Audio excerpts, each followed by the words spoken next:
The union claimed about 800. Dangote is not putting figures to those who have been sacked. Dangote Refinery is claiming that it is for security and for restructuring.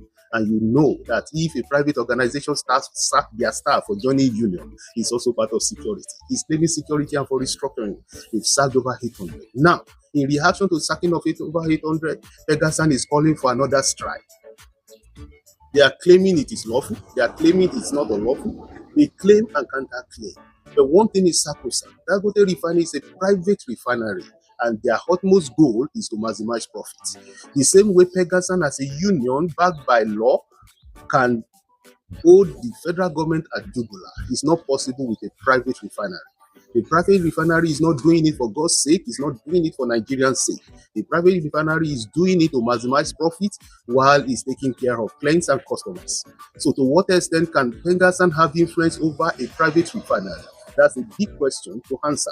As much as in this issue, it is natural that I want to tilt towards Dangote Refinery because the utmost goal for Nigeria at the moment is to have free and fair distribution of petroleum products. We have suffered for decades, but now, as much as we want distribution, we also want fairness for Nigerian workers in Dangote Refinery. So, is it this threat that will move this country forward, or a roundtable discussion and negotiation? PENGASSAN has been used to threat of strikes as the only weapon to get government and other agencies of government to toe their line. But will it work this time? Dangote Refinery is calling on the federal government to intervene. Dangote Refinery is threatening to go back to dollarization of crude supplies. Will that help the situation or put more Nigerians into untold hardship? Threats. Nigerians are the receiving end. The concern: who could lift the products? Disparity between local marketers and multinational.